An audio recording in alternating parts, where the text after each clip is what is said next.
Bonjour à tous, j'espère que vous allez bien. On se retrouve aujourd'hui avec une nouvelle présentation de produit, le Advance Paris MyConnect 250. Ce qu'il faut savoir, c'est qu'il y a une gamme de MyConnect, une gamme donc qu'on va appeler tout en un. Donc c'est-à-dire que vous allez avoir à l'intérieur, en plus de l'ampli, le lecteur CD, le lecteur réseau, le tuner FM DAB. Voilà, ça va être un produit vraiment tout en un. Il se constitue donc sous trois produits. Donc il y a le MyConnect 60 qui est assez connu au tarif de 800 €. Donc c'est un petit format qu'on met généralement dans des petites pièces avec des petites enceintes bibliothèques qui fonctionnent très très bien. On va avoir ensuite le MyConnect 150 qui lui donc est arrivé en fin de vie, donc il ne va plus être disponible. Et le produit haut de gamme de cette catégorie-là, c'est le 250, le produit ici présent. Par rapport donc au 150, forcément, on va avoir une connectique beaucoup plus étendue avec l'arrivée d'entrée et sortie XLR en plus, et forcément la puissance qui va être complètement différente. Le modèle 150 affichait 2 fois 130 watts sous du 8 ohms.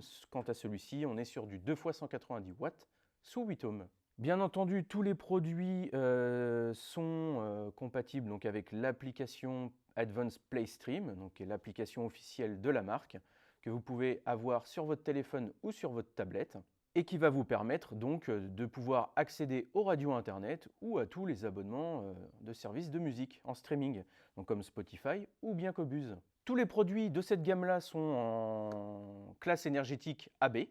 Et pour ce produit-là, donc on va être en double transfo torique. Ce qu'il faut savoir également, c'est qu'à partir du modèle 150, donc on a une partie préamplification à tube qu'on va retrouver également sur le 250. Au niveau du convertisseur, donc il va pouvoir monter jusqu'à 32 bits 192 kHz et va pouvoir prendre en charge les fichiers DSD à hauteur de jusqu'à 5,6 MHz. On va passer maintenant à la présentation des connectiques et voir un petit peu tout ce qu'il a ce petit bébé. Sur la face avant, donc on retrouve le bouton on-off, après input pour la sélection de vos sources, le volume bien sûr, et la partie menu pour aller faire vos réglages, que vous allez retrouver aussi sur la télécommande bien sûr. On peut piloter donc directement aussi le lecteur CD juste ici, donc avec toutes les commandes ici. Et on va retrouver donc une sortie casque sous deux formats différents. Et bien sûr, quand le produit est allumé, on voit les deux tubes de préamplification et les vumètres. On passe à l'arrière. Comme vous pouvez le voir à l'arrière, il est vraiment très complet. On peut faire énormément de choses. Il offre toutes les possibilités. On va parler déjà de la partie numérique. Donc vous avez une entrée AES EBU, donc qu'on retrouve jamais sur des produits d'entrée de gamme. On va retrouver ici le module Bluetooth, il est à ajouter, donc c'est quelque chose qui s'achète à part.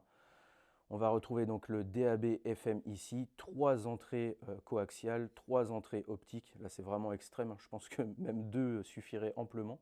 On va retrouver le RJ45, un USB audio, ça c'est très intéressant.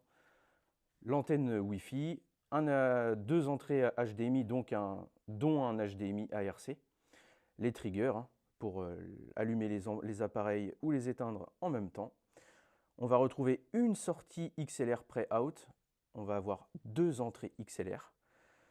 Également l'entrée phono, juste là, avec la masse et la possibilité de faire les réglages MM-MC. Pareil pour les sorties casque qu'on a vu tout à l'heure juste à l'avant. Vous voyez, Phone 1, Phone 2, vous allez pouvoir régler l'impédance et le gain. Au niveau des borniers, on va retrouver, comme vous pouvez le voir, la possibilité d'alimenter jusqu'à 3 paires d'enceintes. Si par exemple vous voulez alimenter une autre zone en stéréo dans une autre pièce, on va retrouver 2 sorties caisson de basse avec le bass management. Donc on va pouvoir régler donc, la fréquence, le secteur, le bouton on-off, et bien sûr après, donc, on va avoir entrée et sortie analogique en RCA. Donc autant dire que c'est très très complet. Je n'ai pas mentionné aussi les 2 USB-A, donc un USB-A qui va vous permettre de lire de la musique que vous allez avoir de stocker sur une clé USB ou un disque dur, et la seconde qui, elle, va servir pour les mises à jour. Pour finir, on n'oubliera pas de mentionner le BIAS, juste ici, qu'on peut activer ou désactiver, ce qui peut changer légèrement votre signature sonore. Donc autant vous dire qu'il y a de quoi faire dessus. C'est le rôle d'un tout en un, c'est de pouvoir vraiment avoir tout à l'intérieur du produit. Vous n'avez pas besoin de rajouter un lecteur CD à côté, pas besoin de rajouter un lecteur réseau. Vous avez le tuner intégré. Voilà, c'est vraiment le but de ce produit-là. Ils sont de plus en plus rares sur le marché. C'est vrai que c'est quand même de plus en plus rare de trouver donc, le lecteur réseau plus le lecteur CD intégré directement dans l'ampli. Les amplis avec lecteur réseau, ça c'est très fréquent maintenant. Il y en a énormément. Ça a inondé le marché. Mais avec le lecteur CD en plus, en général, on est plus sur des produits d'appel, des produits d'entrée de gamme. Donc là, pour le coup, pour un tout en un, on va dire que c'est un produit haut de gamme. Au niveau du tarif, donc ça c'est un produit qui est proposé à l'heure actuelle à 2 990 €. Avant de conclure la vidéo, donc bien sûr on a écouté ce produit, on connaît Advance Paris, on fait aussi la marque. Donc on a l'habitude d'avoir, on a constamment le MyConnect 60 en magasin, le 150 on l'a eu aussi pendant une longue période. Le 250 c'est un produit qu'on n'avait pas fait rentrer à l'époque. Là on a pu faire beaucoup de tests dessus. Et donc j'ai quand même préparé une petite fiche avec les plus et les moins quand même, histoire de faire le tour de tout ça. Donc dans les plus, ce que j'ai noté, c'est que c'est un tout en un haut de gamme, donc ça c'est quand même bien. Deuxième chose très intéressante, c'est qu'il va offrir beaucoup de possibilités. Donc vous avez vu avec la connectique et avec ce qu'il propose, on peut tout faire avec, bien sûr, sauf la partie vinyle, vous serez obligé d'acheter une platine vinyle à côté quand même. Donc la connectique, hein, bien sûr, dans les plus, et sa musicalité, qui est quand même très bonne. Dans les moins, j'ai noté quand même qu'au niveau donc, de l'application PlayStream, elle est bien, mais elle mériterait quand même une bonne mise à jour. C'est des petits détails, hein. Par exemple sur votre tablette, vous êtes tout le temps en mode portrait. Si vous voulez vous mettre en mode paysage, c'est pas possible. C'est des petites choses comme ça qui à la longue, on le détecte assez facilement, ça peut être un petit peu chiant. Et pour la lecture réseau, donc, le produit n'est pas gapless. Donc ça c'est vraiment quelque chose qui est très apprécié quand on a un lecteur réseau dans un ampli ou même un lecteur réseau sol. Si vous écoutez un album qui va se suivre de piste en piste et que là vous avez une petite coupure de 2-3 secondes entre les deux, c'est un petit peu dommage.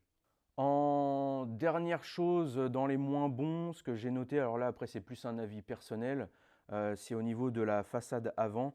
Vous avez vu tout à l'heure la façade avant, mais on a conservé le plastique, hein, devant, c'est plus beau sans le plastique. Moi c'est un avis perso, je trouve que ce n'est pas les façades que je préfère le plus chez Advance Paris. Après voilà, ça c'est les goûts et les couleurs. Bah écoutez, on a fait à peu près le tour du produit. N'hésitez pas à laisser un commentaire, un like, à partager la vidéo ou bien à vous abonner à notre chaîne YouTube. Ça nous fera très plaisir. Et moi sur ce, je vous dis à la prochaine pour de nouvelles vidéos. Allez, salut!